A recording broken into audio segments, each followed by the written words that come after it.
Assalamualaikum warahmatullahi wabarakatuh. Selamat pagi, salam sejahtera bagi kita semua. Kita lanjutkan pembicaraan kita tentang fitohormon. Pada kesempatan kali ini kita akan membahas fitohormon atau hormon tumbuhan satu persatu. Yang pertama kita bicarakan adalah auksin.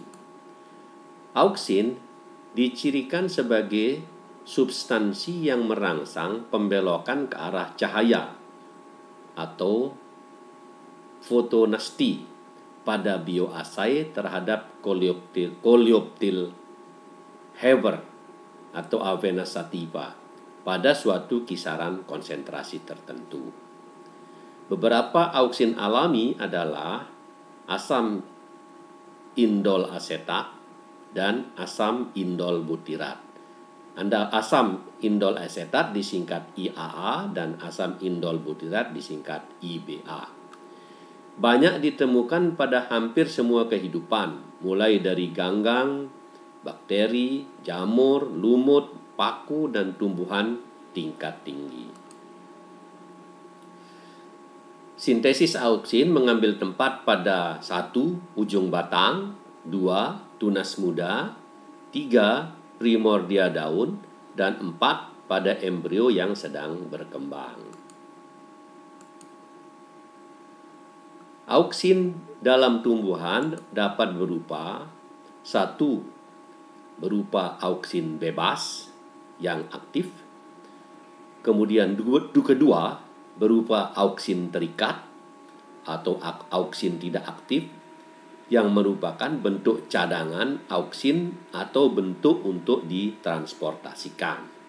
Dan yang ketiga adalah senyawa antagonis auksin, yaitu senyawa yang meniadakan efek auksin tetapi dengan sistem kerja tidak melalui kompetisi.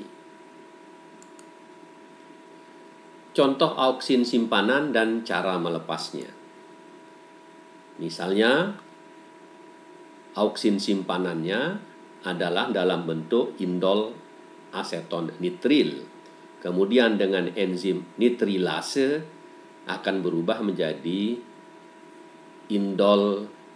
asam indol asetat atau IAA atau auksin yang aktif. Kemudian yang kedua, asam indol asetaldehid dengan enzim aldehid dehidrogenase lalu akan berubah menjadi asam indol asetat atau auksin aktif. Enzim aldehid dehidrogenase adalah enzim yang paling banyak ditemukan pada tanaman. Selanjutnya ada juga bentuk cadangan atau simpanan auksin dalam bentuk indol asam pirufat yang dengan bantuan enzim dekarboksilase kemudian akan berubah menjadi auksin aktif.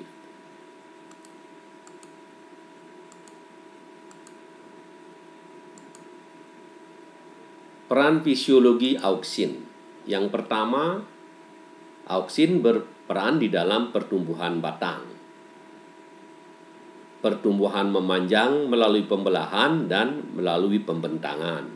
Kedua, pertumbuhan menebal, di mana di sini adalah aktivitas meristematik lateral atau kambium vaskuler. Yang kedua, auksin berperan dalam diferensiasi vaskuler, di mana auksin akan memacu diferensiasi ke arah xilem atau ke arah kayu, sedangkan gibberellin akan memacu ke arah phloem atau kulit. Jadi di sini dalam aktivitas diferensiasi vaskuler ini ada 2 enzim yang aktif, yaitu enzim auksin dan juga enzim gibberellin. Yang ketiga, auksin berperanan dalam dominasi apikal. Dominasi apikal ini adalah memprioritaskan pertumbuhan tunas apikal daripada tunas lateral. Jadi memprioritaskan pertumbuhan naik ke atas daripada pertumbuhan yang ke samping. Yang keempat, auksin berperanan dalam ekskresi seks. Jadi auksin akan menurunkan jumlah bunga jantan dan akan meningkatkan jumlah bunga betina. Yang kelima, auksin berperan di dalam gerak, dalam pertumbuhan. Jadi dia berfungsi dalam gerak tropisme dan gerak fototropisme. Yang keenam, auksin berperan di dalam pertumbuhan akar. Ketujuh, auksin berperan di dalam pembungaan. Dan kedelapan, auksin berperan di dalam perkembangan buah dan biji. Kemudian ada juga senyawa yang disebut dengan anti-auksin dan antagonis auksin. Ini adalah suatu senyawa yang meniadakan efek auksin dengan cara bekerja tidak kompetisi. Misalnya, anti-auksin dan antagonis auksin ini menghambat sintesis auksin, merusak auksin, dan mengikat auksin. Jadi anti-auksin, senyawa yang meniadakan efek auksin melalui sistem kerja kompetisi. Dan strukturnya mirip dengan struktur auksin.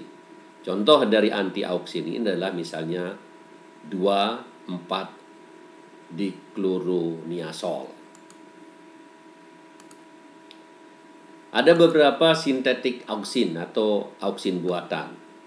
Satu misalnya adalah asam naptalena asetat, NAA. Yang kedua, asam beta naptoksiasetat atau BNOA. Yang ketiga, asam 2,4-diklorofenoksiasetat atau sering dikenal dengan sebutan 2,4-D. Yang keempat, asam 4-klorofenoksiasetat atau 4-CPA. Asam 2,4-diklorofenoksiasetat atau 2,4-D juga dikenal sebagai herbisida pada konsentrasi yang jauh lebih tinggi.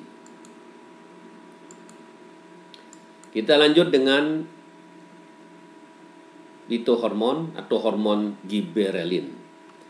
Golongan ini merupakan golongan yang secara struktur paling bermiripan dan diberi nama dengan nomor urut penemuan atau pembuatannya.